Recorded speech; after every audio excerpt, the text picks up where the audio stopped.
사도행전 17장 1절부터 15절. 저희 교회는 매주마다 사도행전을 설교하고 있습니다. 사도행전 17장 1절부터 15절.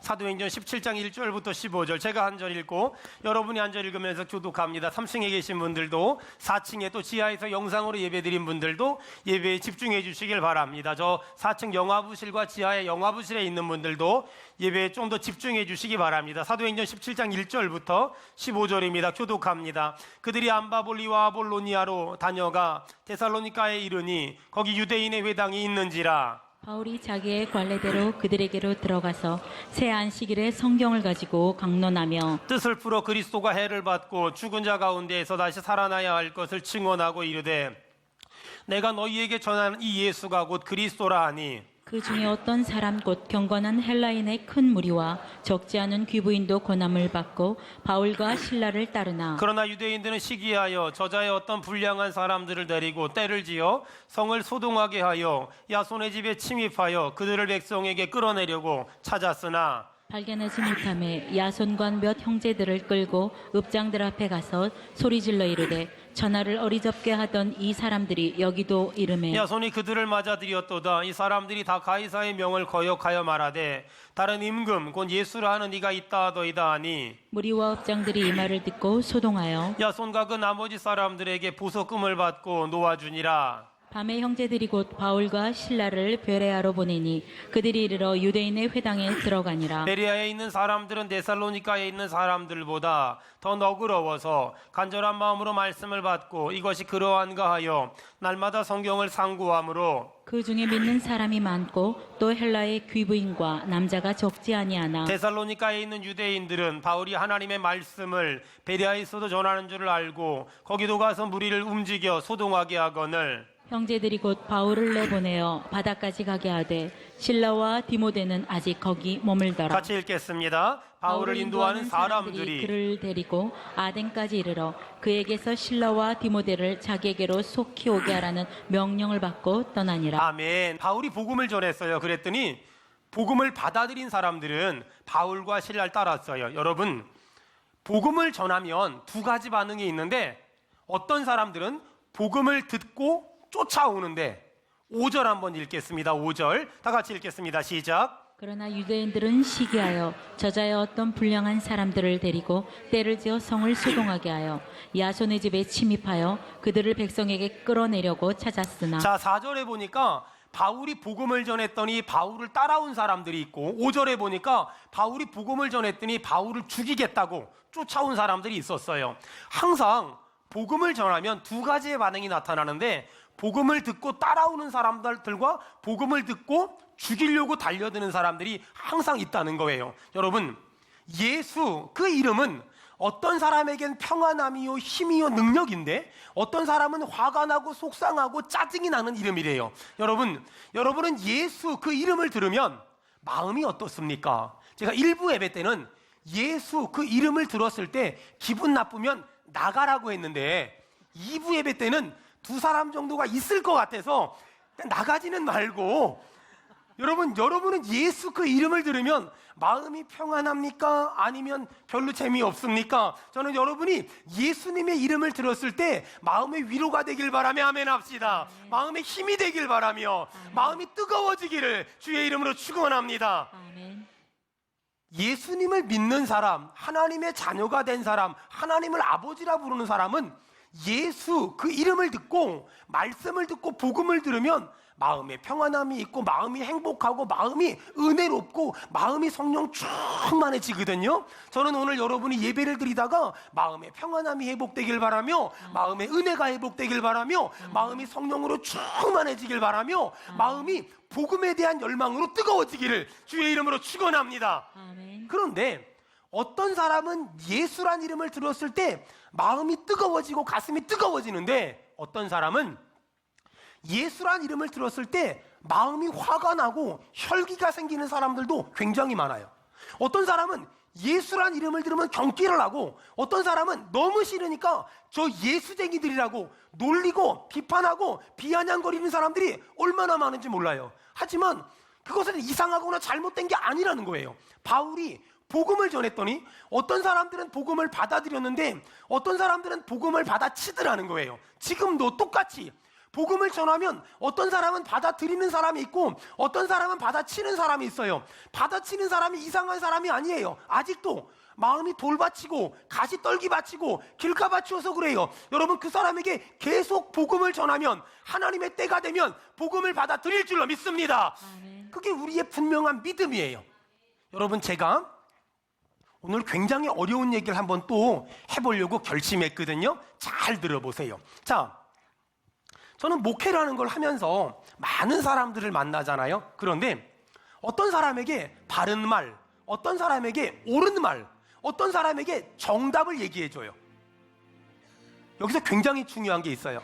여러분은 여러분 주변 사람들에게 바른 말, 옳은 말, 정답을 얘기해주면 잘 듣습니까? 아니면 받아칩니까? 잘 들으면 대단한 거예요. 근데 바른 말을 얘기해주고 옳은 말을 얘기해주고 정답을 얘기해주면 10명 중에 반은 내가 말하는 정답, 바른 말, 옳은 말을 제대로 듣지를 않아요. 왜 그럴까? 이제부터 제가 그 얘기해 볼게요. 자, 바른 말을 하는 것보다 더 중요한 게 있어요. 옳은 말을 하는 것보다 더 중요한 게 있어요. 정답을 얘기하는 것보다 더 중요한 게 있다니까요. 자, 그렇다면 그게 뭐냐? 이 사람이 나를 좋아하면 내가 하는 모든 행동을 좋아해요. 그런데 이 사람이 나를 좋아하지 않으면 내가 하는 모든 말과 행동을 싫어해요. 잘 들으세요. 바른 말을 하기 전에 바른 관계가 회복되는 게 먼저예요. 옳은 말을 하기 전에 옳은 관계가 만들어지는 게 훨씬 중요해요. 정답을 말하기 전에 정답을 말할 만한 저 사람과 나와의 관계가 되는 것이 훨씬 중요해요. 보세요. 내가 좋아하는 사람이 무슨 말을 하잖아요. 다 들어요. 내가 싫어하는 사람이 무슨 말을 하잖아요. 다 안 들어요. 내가 좋아하는 사람이 어떤 요구를 하면 다 들어요. 내가 싫어하는 사람이 어떤 요구를 하면 절대 안 들어요.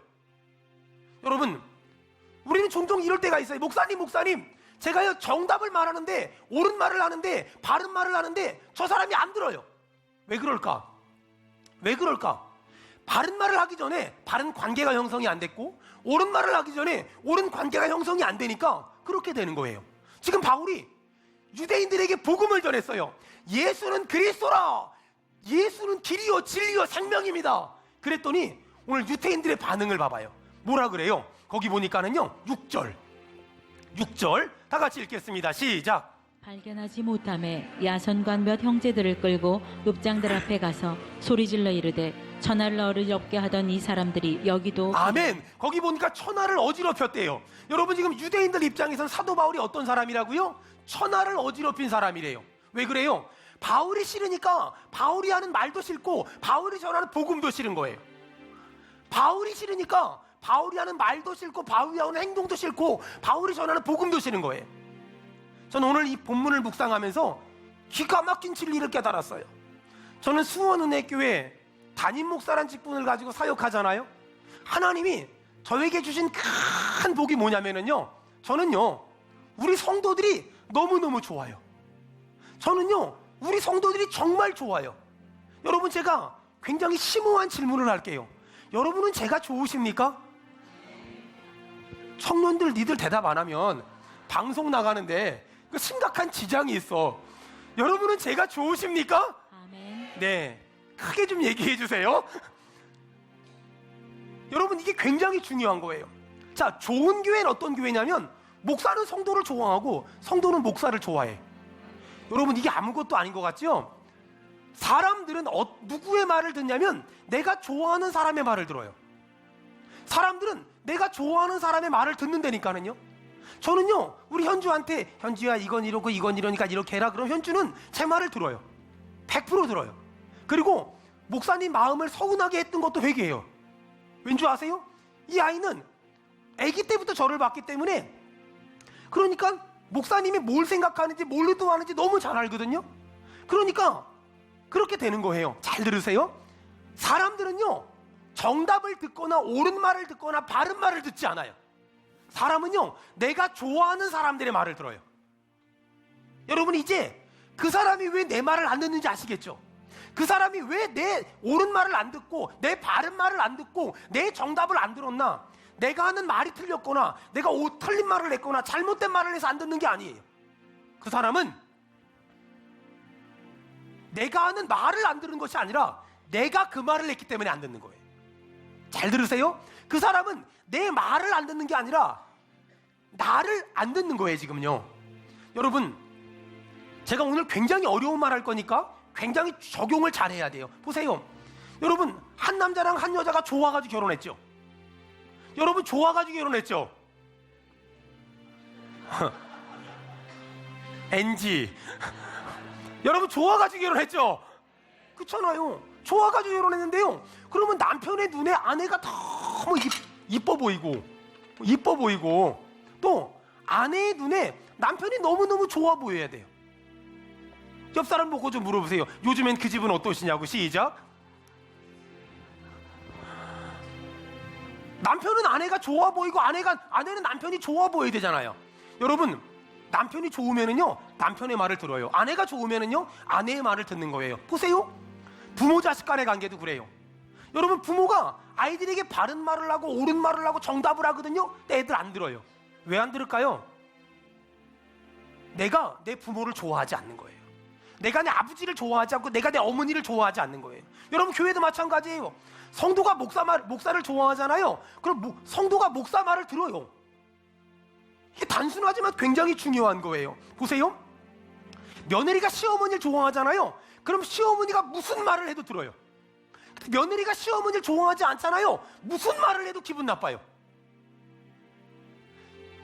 여러분, 목사가 성도를 좋아하고 성도가 목사를 좋아하잖아요. 그 교회는 얼마나 행복한데요. 그 교회는 얼마나 신나는데요. 그 교회는 얼마나 재밌는데요.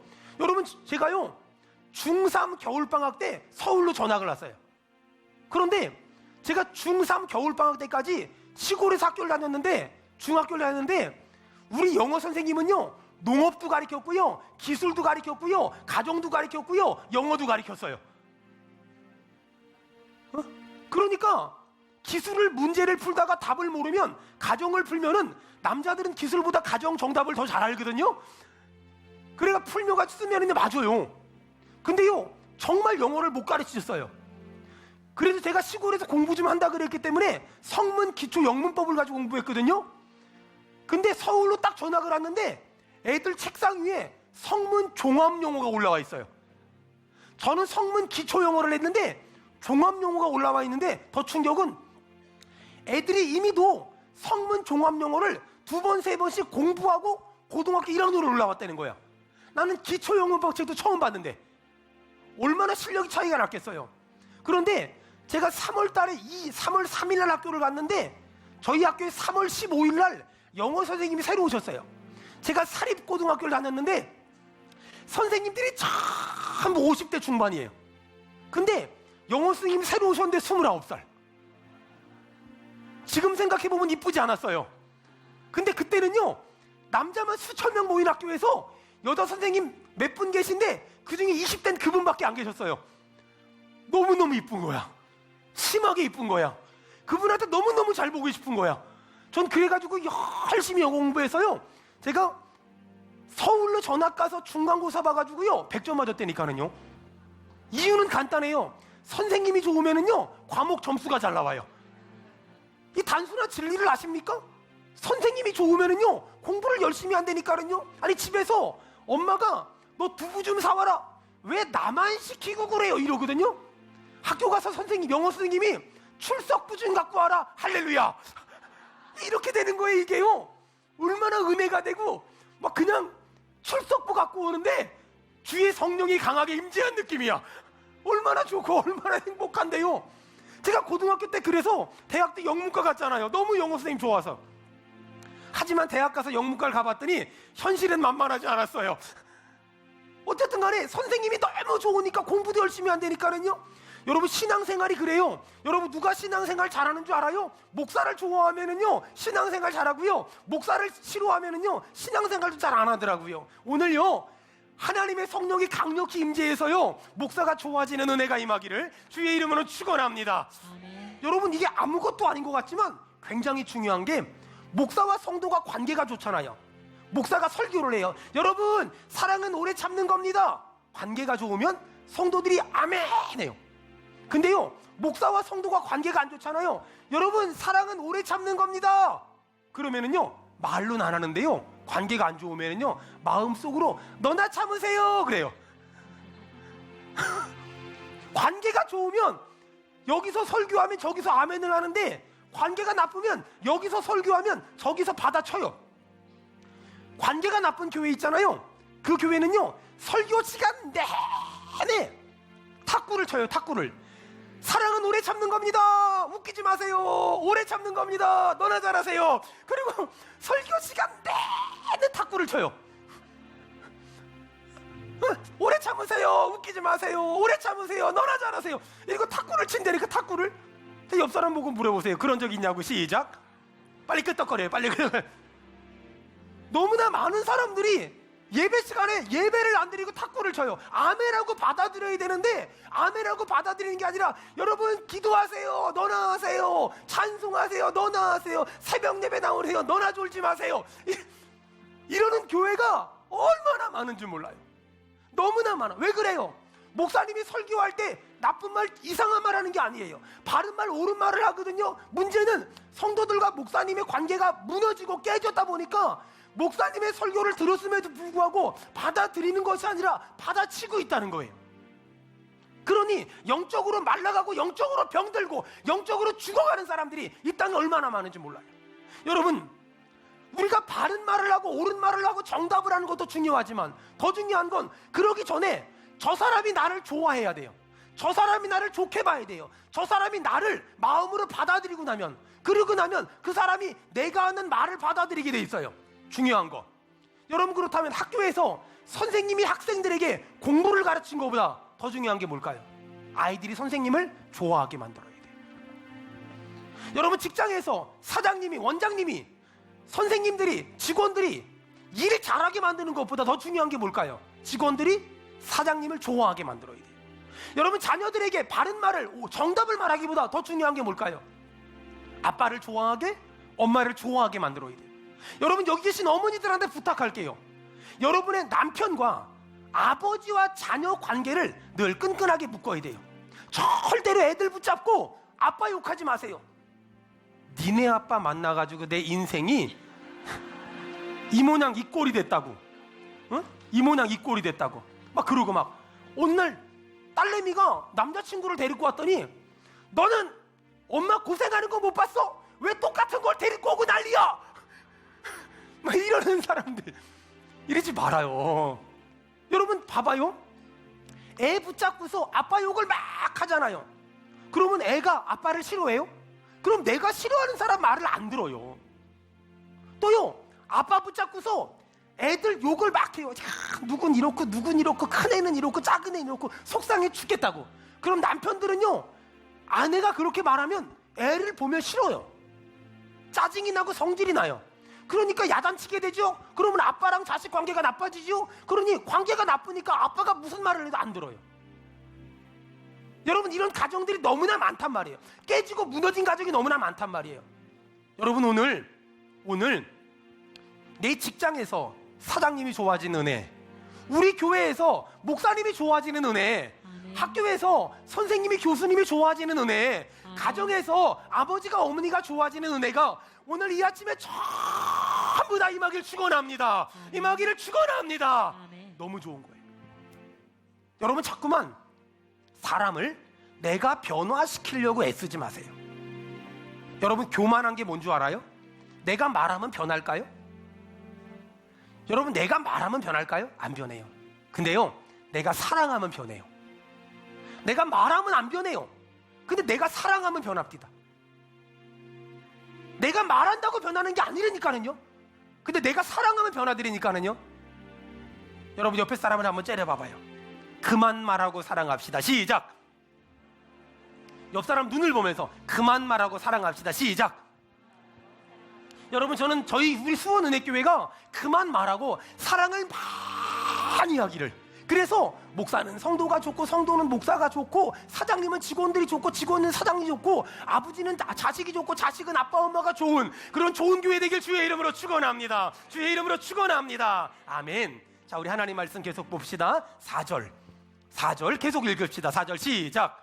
그 중에 어떤 사람 곧 경건한 헬라인의 큰 무리와 적지 않은 귀부인도 권함을 받고 바울과 신라를 따르나. 자, 사도 바울이 지금 복음을 전했어요. 예수는 그리스도라고 그랬더니 4절에 보니까 경건한 헬라인의 큰 무리와 적지 않은 귀부인들도 권함을 받고 바울과 신라를 따랐대요. 여러분, 사도 바울이 예수는 그리스도라고 복음을 전했더니 어떤 사람들은 바울이 전한 복음을 듣고 따라왔는데 어떤 사람들은 바울을 고발했어요. 어떤 사람은 바울을 고발하고 복음 전하는 바울을 매도하고 복음 전하는 바울을 비난했어요. 여러분, 여기서 중요한 거.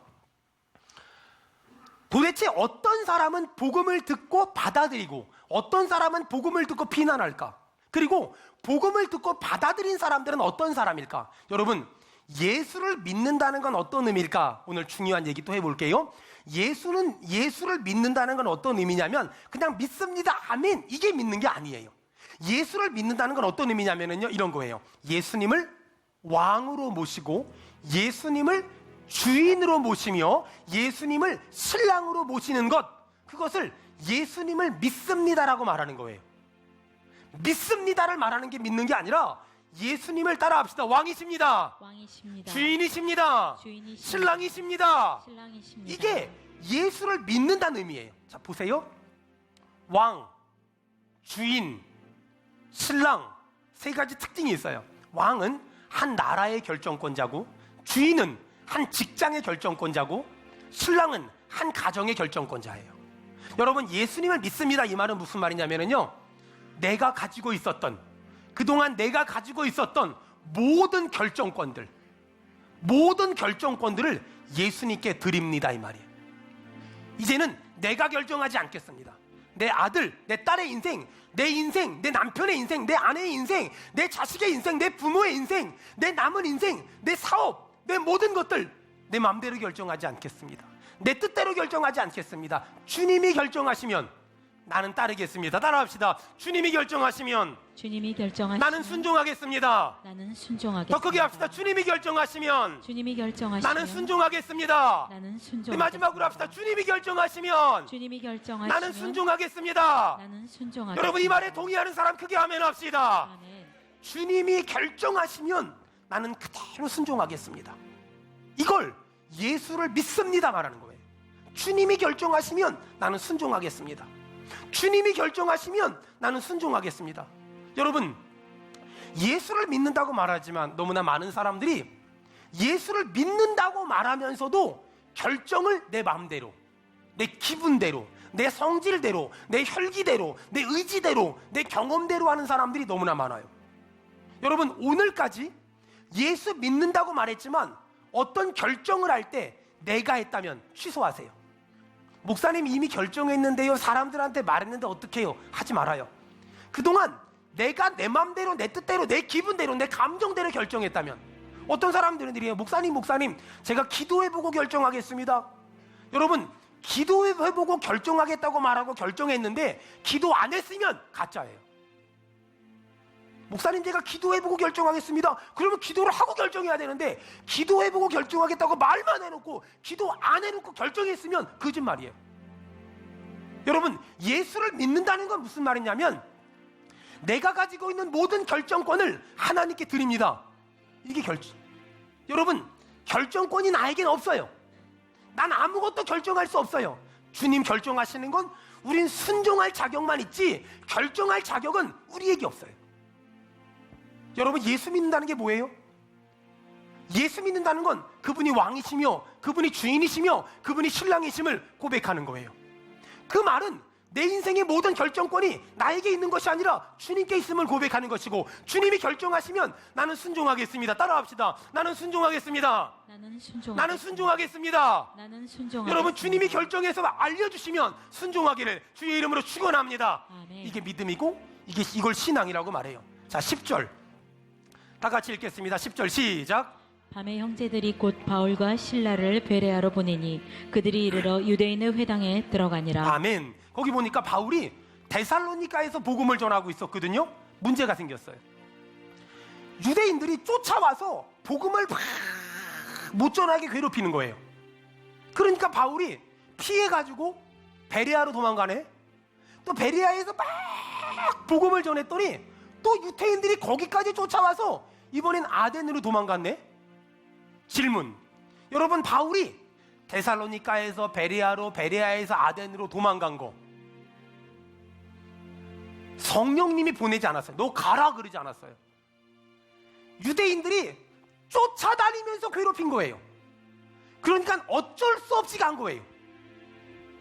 여러분, 옆 사람한테 보고 물어보세요. 오늘 예배에 어쩔 수 없이 왔지요? 시작. 원래 인생이 내 계획대로 풀렸으면 여기 안 와서 앉아 있을 사람들 여기 3분의 2.9예요. 여러분, 짧은 인생 살며 깨달은 게 뭔 줄 알아요? 우리 인생에는요 회방꾼들이 있어요. 우리 인생에는 말이에요 방해꾼들이 있습니다.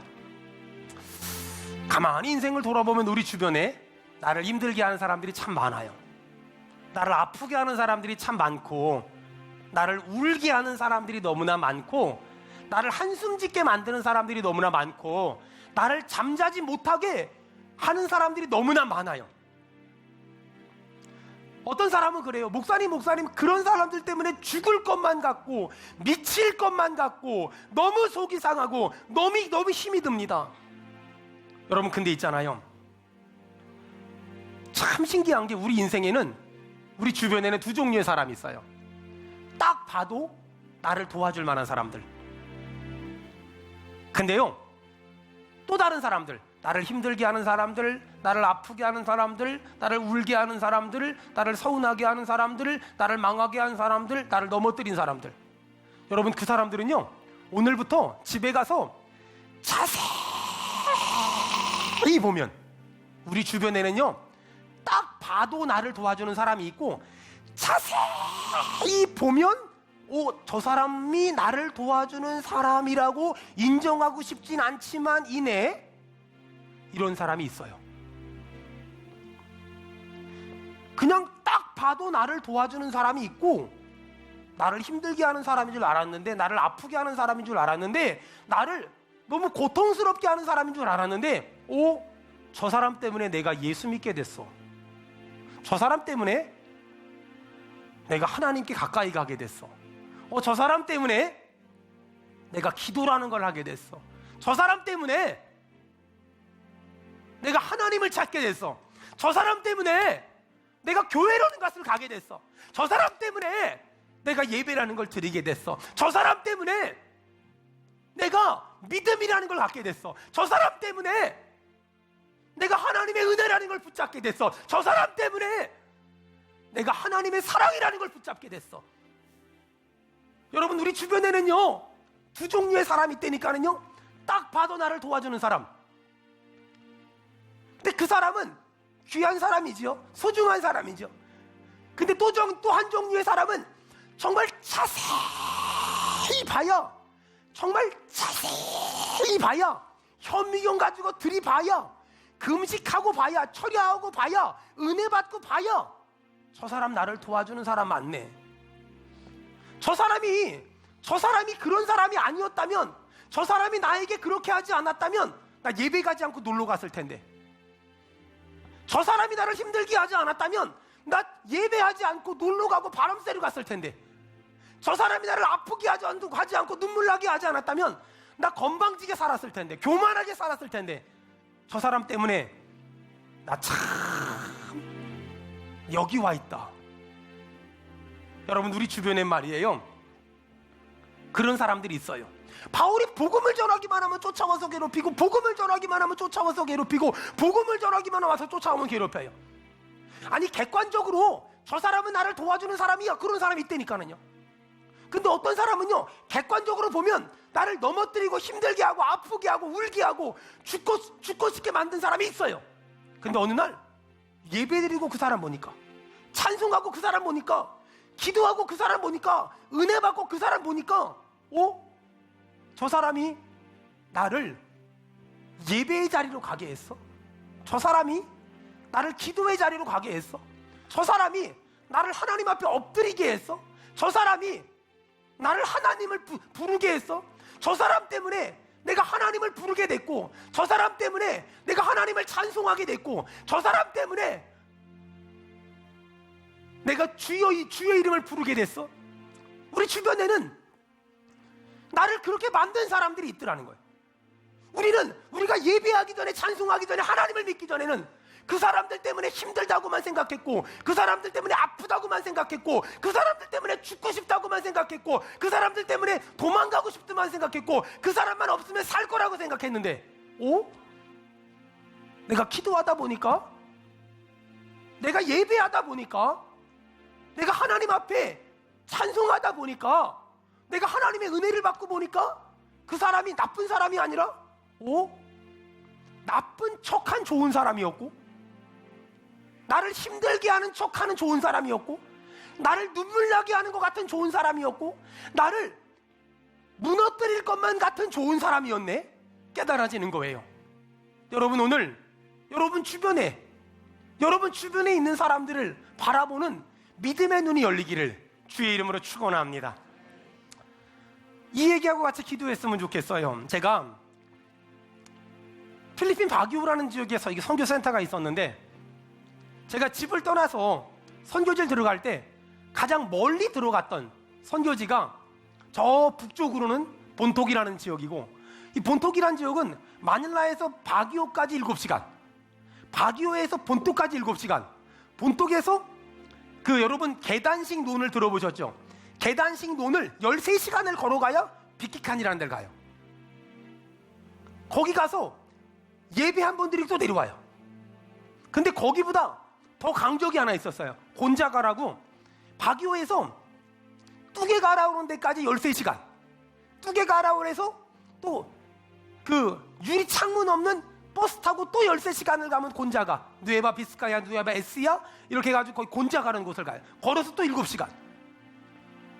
근데 그 동네 거의 다 도착을 했는데 비가 많이 와가지고 이렇게 냇물이 흐르는데 거길 건너갈 수가 없는 거예요.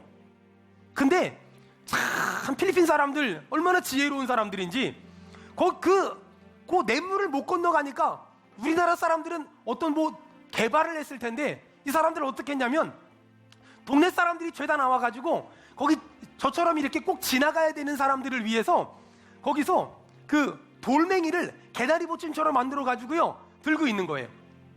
냇물을 건너가야 되는데 그냥 건너가면 떠내려가니까 돌멩이를 지고서 건너가면 안 떠내려가요. 그걸 전부 개나리 보침처럼 비가 막 오는데 개나리 보침 만들어가지고요 우리나라 돈으로 1,000원씩 팔아요. 참, 사람은 머리를 참 다양한 방법으로 써요. 그래가지고 그거를 이제 1,000원에 사가지고 그걸 메고 저희 8명 일행이 올라가는 거예요. 근데요, 이 사람들이 가르쳐주는 게 있었어요. 그걸 매야 안 떠내려간대요. 또 하나, 물살이 너무 세니까 그걸 매야 안 떠내려가고, 그 다음에 직진으로 가면 떠내려가고 이렇게 라운딩해서 가야 된대요. 여러분, 때론 우리가 메고 있는 짐이 너무 무거워서 견디다 못해 쓰러지는 사람들이 너무나 많아요. 어떤 사람은 저한테 그래요. 목사님, 내 자식이 짐이라고. 어떤 사람은 배우자가 짐이라고. 어떤 사람은 가족이 짐이라고. 어떤 사람은 사업이 짐이라고. 어떤 사람은 목회가 짐이고 사역이 짐이라고. 할 수만 있거든 내려놓고 싶다고. 여러분, 근데요, 하나님은 딱 봐서 나를 도와주는 사람과 자세히 봐야 나를 도와주는 사람을 내 주변에 붙여주셨어요. 여러분, 제가 여러분에게 오늘 시를 하나 읽어드리려고 해요. 제목은 짐이라는 시예요. 여러분, 시간 되시면 집에 가서 인터넷으로 보고 잘 프린팅해서 오려서 집에 붙여놔도 참 생각을 많이 하게 하는 시예요. 내 등에 짐이 없었다면 나는 바로 살지 못했을 겁니다. 내 등에 있는 짐 때문에 늘 조심하면서 바르고 성실하게 살았습니다. 이제 보니 내 등의 짐은 나를 바르게 살도록 한 귀한 선물이었습니다. 내 등에 짐이 없었다면 나는 사랑을 몰랐을 겁니다. 내 등에 있는 짐의 무게로 남의 고통을 느꼈고 이를 통해 사랑과 용서도 알았습니다. 이제 보니 내 등의 침은 나에게 사랑을 가르쳐준 귀한 선물이었습니다. 내 등에 침이 없었다면 난 아직도 미숙하게 살고 있을 겁니다. 내 등에 있는 침의 무게가 내 삶의 무게가 되어서 그것을 감당하게 했습니다. 이제 보니 내 등의 침은 나를 성숙시킨 귀한 선물이었습니다. 내 등에 침이 없었다면 나는 겸손과 소박함의 기쁨을 몰랐을 겁니다. 내 등의 침 때문에 나는 늘 나를 낮추고 소박하게 살아왔습니다. 이제 보니 내 등의 침은 나에게 기쁨을 전해준 귀한 선물이었습니다. 물살이 센 냇물을 건널 때는 등에 침이 있어야 물에 휩쓸리지 않고, 화물차가 언덕을 오를 때는 침을 실어야 헛바퀴가 돌지 않듯이 내 등의 침이 나를 불의와 안일의 물결에 휩쓸리지 않게 했으며 삶의 고개 하나하나를 잘 넘게 했습니다. 가족의 짐, 직장의 짐, 인간관계의 짐, 이웃과의 짐, 가난의 짐, 물질의 짐, 몸이 아픈 건강의 짐, 슬픈 이별의 짐들이 내 삶을 감당하는 힘이 되어 오늘도 살아가게 하고 있습니다. 사랑하는 여러분, 우리는 우리 주변에 나를 도와주는 사람과 나를 힘들게 하는 사람이 있다고 생각했는데, 성경은 우리에게 이렇게 말합니다. 나를 도와주는 사람과 자세히 보면 나를 도와주는 사람 있다고 합니다. 내 주변에 있는 모든 사람은 결국 나를 도와주기 위해서 하나님이 보내준 사람이라고 말합니다.